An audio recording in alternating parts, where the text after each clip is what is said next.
It's another Q&A edition of Optimal Health Daily, episode 1183, and I'm Dr. Neil Malik. Hey there, happy Friday, and welcome to another Q&A edition of Optimal Health Daily, where I answer your health questions related to fitness, diet and nutrition, and lots more. You send in the questions, and I answer them for you. And in case you're wondering, does Dr. Neil really know what he's talking about? Well, I have to talk myself up a bit and share my credentials. When I'm not doing this podcast, I'm actually full-time faculty within the California State University system. I've actually been teaching at higher education institutions for the past 13 years. I've published peer-reviewed research, presented at national conferences, and I've been featured in over 70 different media outlets for my expertise on basically all the stuff I talk about on this show. My doctorate is in public health, and my emphases were chronic disease prevention and nutrition. I also have my Master of Public Health degree where my emphases were health promotion and health education. I'm also a registered dietitian nutritionist, a certified health education specialist, and a certified exercise physiologist through the American College of Sports Medicine. All right, I'm sure you're excited to hear today's question, so let's finally get to it as we optimize your life. Hi, Dr. Malik. I love your show, and I've been wanting to ask this question for a while now. I've heard that eating the same foods day in and day out for long periods of time, even healthy foods like broccoli and pumpkin and brown rice and spinach, can cause your body to react to them after a while, and you can get immune-like responses like skin breakouts and gut issues. And I'm wondering if this is true. Can eating these healthy foods every day for long periods of time actually cause my body to react to them? Thanks so much. Thank you for your question, Danielle, and thank you so much for your kind words and for listening to the show. I am so glad you're enjoying it. Now, I wasn't able to find any published studies that concluded that eating the same foods every day may lead to an immune response or a hyperactive immune response. So if you get a chance, if you still have the source, please send me the link. You can do so by emailing it to health@oldpodcast.com so I can take a look. Now, if an immune response, meaning a response that seems to mimic what we see in those with food allergies, is indeed something that has been documented, my best guesses as to why this may be happening would be 1, the person spontaneously developed a food allergy for an unrelated reason, or 2, the individual may have added a new food or ingredient to their menu that they didn't know they were allergic to. Again, these are just my guesses. But what I can say is, based on published studies, eating the same foods every day may be a good thing. Now, this only works if these foods are nutritious and are part of a balanced diet. Eating the same nutritious foods every day is actually a goal I have often set for patients that are hoping to lose or maintain their body weight. But I should mention that this isn't ideal over the long term. Eventually, we want folks to incorporate more variety over time. But when trying to lose weight, limiting choices can be helpful. This is because too many choices can be overwhelming. In fact, all of us are susceptible to being overwhelmed by too many choices. There's actually a term for this. It's called decision fatigue. Let me try explaining it this way. Why do so many stores have cheap and often useless items located in the checkout line? It's because by the time we're ready to leave the store, we've already made so many tough decisions, our ability to make a good one has exponentially decreased. That's why these products are called impulse buys.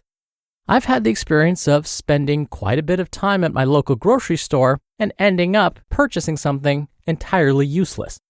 After navigating a very busy parking lot, after roaming the store for some time, I was waiting in line to purchase my cart full of items, and I decided that 10 packs of gum for $10 was a great deal.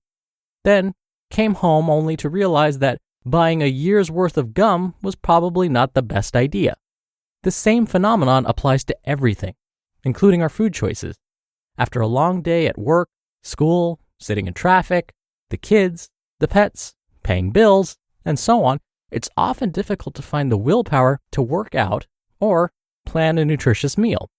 This is why it's often easier to remove the decision-making from the equation altogether. That way, if we eat pretty much the same foods every day, it makes life a bit easier. So I would say eating the same foods every day is fine, but may not be ideal over the long term. That's because even with a well-planned nutritious diet, there may be some micronutrients a person will be missing. For example, we are realizing that there are some powerful antioxidants in various foods that, when combined, may make for a pretty powerful combination of potential disease-fighting compounds. So, by sticking to the same foods, a person may end up missing out on these combinations. Let me try explaining it a different way. Let's use exercise as the analogy this time. Let's say a client tells me that they consistently walk for 60 minutes every single day without fail. I would respond by saying, "That is fantastic. This is because this regimen would likely keep their heart and lungs healthy according to the Centers for Disease Control and Prevention, and would prevent many chronic diseases. But at the same time, sticking to this same workout routine may not help them reach their body's full potential. But if they were to mix up the routine a bit and incorporate a bit of high-intensity training, for example, maybe some flexibility and some resistance training, they may come closer to realizing their full potential and possibly better prevent other diseases as well. So, incorporating some variety might be beneficial.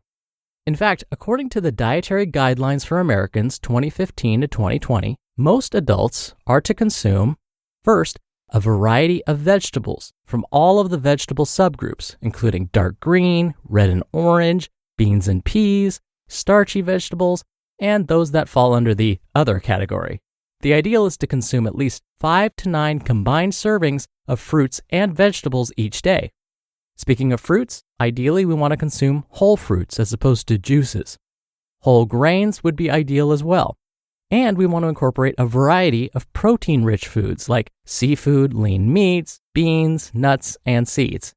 And also consume healthy fats while limiting saturated and trans fats, along with added sugars and too much sodium. So, if someone's current meal plan is well balanced and contains lots of nutritious foods and pretty much follows those dietary guidelines for Americans, I would say they're off to a great start. But if they want to truly maximize their potential, I would advise them to consider substituting some commonly consumed foods with those that aren't consumed as often. And now, I've mentioned Everlywell a couple of times before, the company that makes at-home lab testing easy. And I've now received my results from their cholesterol and lipids test, which was a fast and easy way to get some peace of mind, since I have some family history of high cholesterol. The tests come with super easy to follow instructions and all processed through certified labs. In fact, every test is physician reviewed and shipping is free. They offer over 30 at-home lab tests where you can test for heart health, B vitamins, STDs, and more. Your results will be available digitally within days, where you can also share your results with your healthcare provider. And they go above and beyond with personalized and easy to understand results, so you know exactly what they mean for you. For 20% off an Everlywell at-home lab test, visit everlywell.com/OHD and enter code OHD. That's everlywell.com/OHD. Code OHD for 20% off your test. Everlywell, at-home lab test. Your answers, your way. And thank you so much again for the question, Danielle. You'll be entered into a very small raffle every month to win a book. And if you want to be in the raffle, send me a question. You can email one to health@oldpodcast.com. Or if you want your voice played on the show just like Danielle did, come by oldpodcast.com/ask. Right on that page, you can record straight from your computer's microphone. It's really easy. You can even play back your message and do retakes before sending it in. Or you can do it the old-fashioned way and call in your question. The number is 61 I love OHD. All right, that's another Q&A edition of Optimal Health Daily. Thank you so much for listening every day. Thank you for listening all the way through. I hope you have a great start to your weekend, and I'll see you back here tomorrow where your optimal life awaits.